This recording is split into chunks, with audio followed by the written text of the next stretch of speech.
Bonjour! セーヌの源流を訪ねる旅の続きをお話しします。緑のたらいのようになった泉の奥に控えている女神様。セーヌの源流を目指してきて、女神様に会うとは想像もしていませんでした。まるで鍾乳洞のようにゴツゴツとした石造りの洞窟は、ちょうど大きな鎌倉のようなドーム型をしています。その中心にギリシャ彫刻風の白い女神様が横たわっているのです。といってもすっかり寝そべってしまっているわけではなくて、左肘を支えにして上半身を斜めに起こし、右足を縦膝にしてしどけなくくつろいでいるポーズ。腰の半分を覆っている布と右手に持ったたわわな果物の枝がもものあたりを隠しているほかは裸でいらっしゃいます。鼻筋の通ったお顔を少し左の方にかしげて物憂げな様子で見ているのは、彼女を取り囲む泉の水面。そこには彼女の姿が映っています。泉はそれほど深いものではありません。ここを訪ねた人たちが投げ入れたと思われるコインが、女神様の足元の水底にいくつもあるのがよく見えます。そしてさらに目を凝らすと、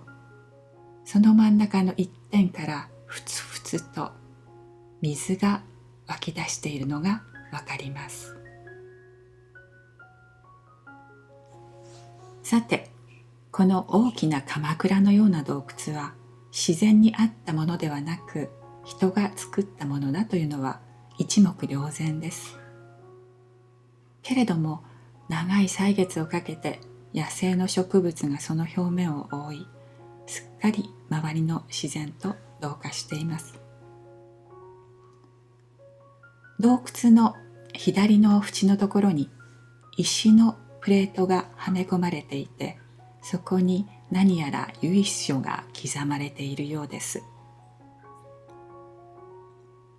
フランス皇帝ナポレオン3世のもとで始まる文言、そして最後のローマ数字から、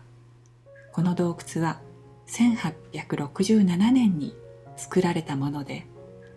石碑にはオスマン教という文字も読めます。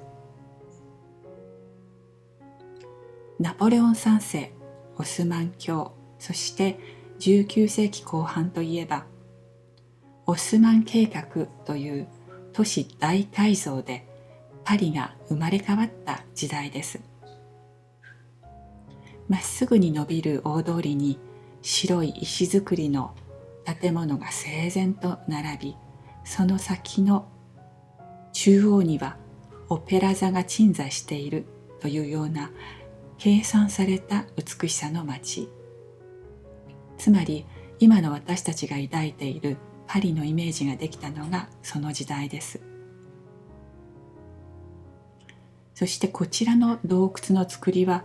どこかで見たことがあると思ったのですが、それもそのはず。パリのオスマン計画で作られたものの中に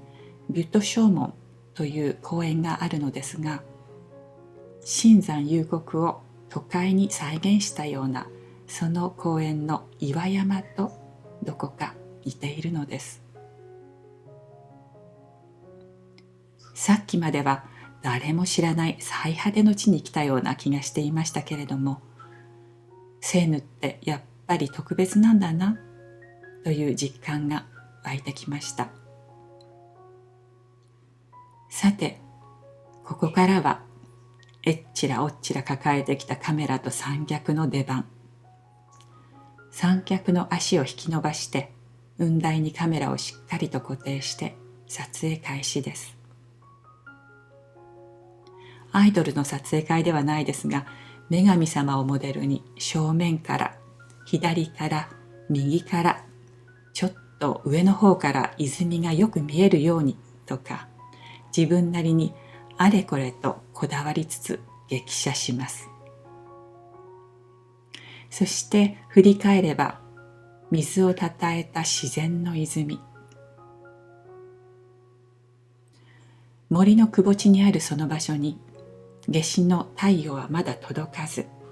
しーんと静まり返っているようですけれども、時折小鳥の声が聞こえてきます。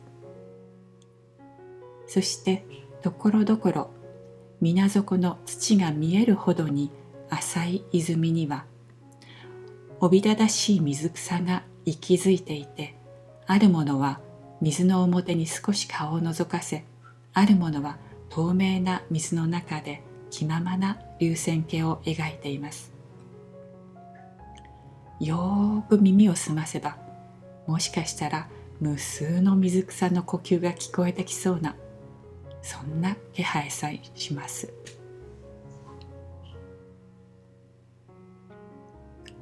路線バスを降りてから誰とも言葉を交わしていませんが、私自身の心の中の声はさっきから随分とおしゃべりですし、この特別な土地を人知れず独り占めしているような気がして、寂しさなど感じている暇はありません。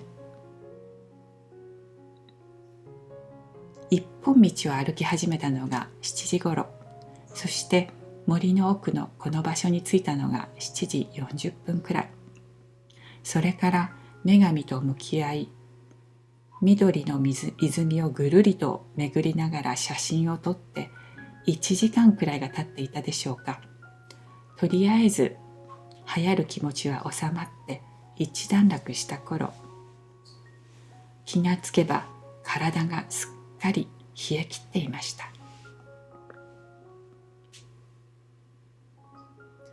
6月半ば、夏至の日とはいえ、光の差さない朝の森、しかも湿り気の多い場所なので、冷えが体の芯まで入ってきたような気がします。辺りを見回すと、2つある緑色のベンチのうちの1つ、その端っこがかろうじて日向になっているのが分かりました。そこに座ってしばらく休むことにします。できるだけ自分に光が当たるようにして目を閉じていると、やはりお日様というのは偉大です。森の木立の上から遠慮がちにようやく差してきた光ですが、こうして浴び続けていれば体が少しずつ温まってきます。朝が早かったのと、したたかに歩いたことの疲れが急に出てきたような気がします。もろもろの緊張がお日様の力で溶かされたのでしょう。私はベンチに座ったまま、知らない間にうとうととしていました。そしてどのくらい時間が経ったでしょう。ボンジューという声で私は再び我に返りました。